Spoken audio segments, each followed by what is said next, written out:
السلام عليكم ورحمة الله وبركاته. ازيكم يا حبايبي، عاملين ايه؟ كل سنة وانتم طيبين. النهاردة بقى ان شاء الله نعمل مع بعض كده فطار بسيط. عاملين كده عيش شامي صغير ونحمر مكرونة. العيش كده نعمل له سندوتشات ونحمر مكرونة. وعندنا شوربة بقى نسخنها.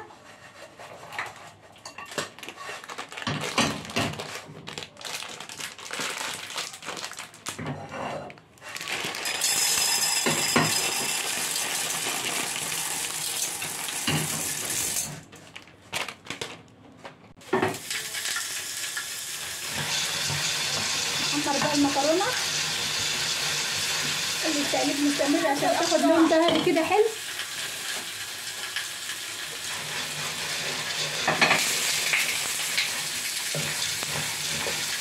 عندنا البرجر هنسويه على النار بدل الجريل زيت.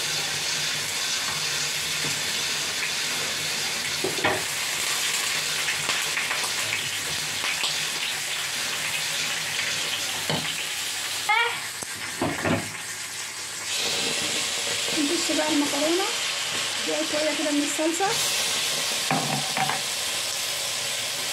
ننزل لها الشوربه. هنعمل بقى دلوقتي طبق شوربه. عندنا كده معلقه من الزيت، ننزل عليها بصله وجزرتين كده كبار وقطعه كده كبيره من الطماطم، طماطمايه كده كبيره. وعندنا برتقاله كده بلدي بس دي هنستخدمها في الاخر، هنعصرها بقى يعني في الاخر لما الشوربه بتاعتنا تستوي. نضيف لهم بقى شويه ملح بس يتبلوا معانا بسرعه.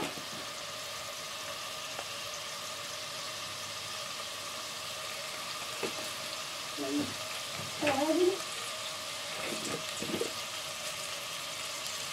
دي كمون وكزبره وفلفل اسود وورق لورا مطحونين مع بعض.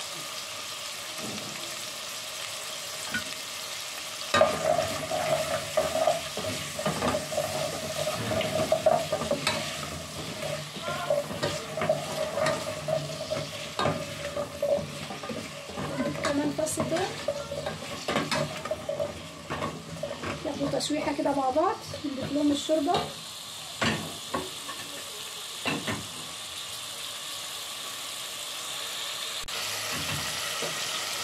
نضيف كده فصين من الثوم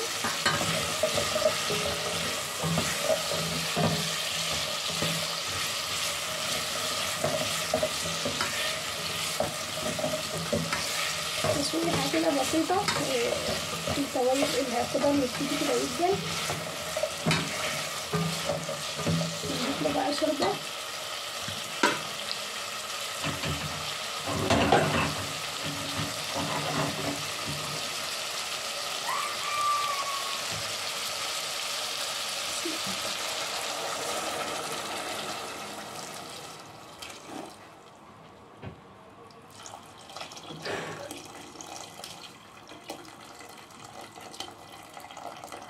نسيبهم مع بعض الخضار يستوي، وبعدين نضربه في الخلاط ونرجع نكمل.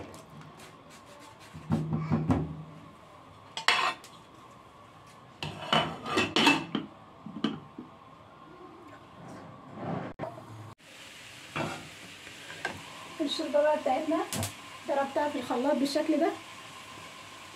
نرجعها بقى الحله منها حلو جدا.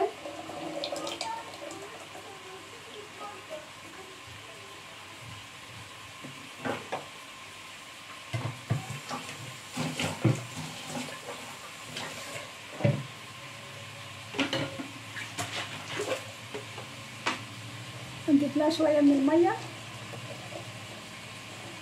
نسيبها بقى تاخد غلوتين كده، وبعد ما تغلي اخر تكايه نضيف لها عصير البرتقال.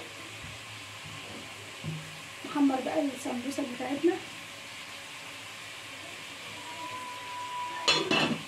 الشوربه دي بتبقى حلوه جدا، عجبت كل اللي دقها، جربوها تعجبكم جدا.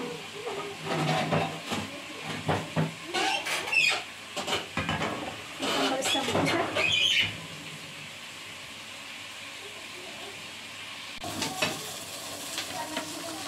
الشوربه بتاعتنا اخدت القوام التقيل ده.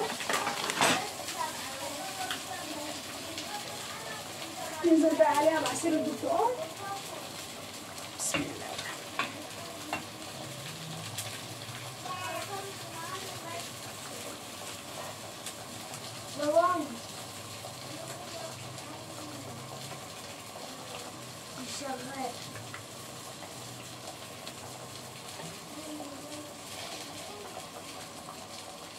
وخلاص كده هنطفي عليها النار.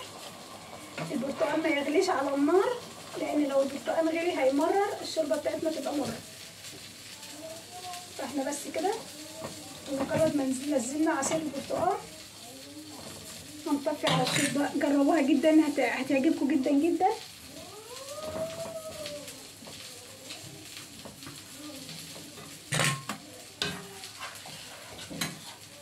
انا اصلا ما عنديش حد من ولادي بيحب الشوربه.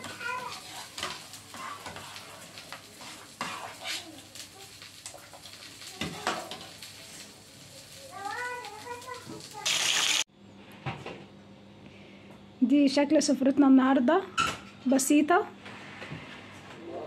اكل من بواقي امبارح. الله اكبر.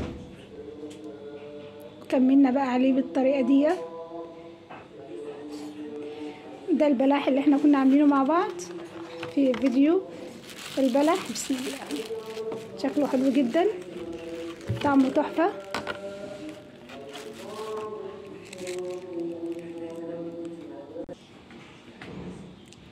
لو عجبكم بقى الفيديو ما تنسوناش بقى في اللايك والاشتراك وتفعيل زر الجرس ليصلكم كل جديد، والسلام عليكم.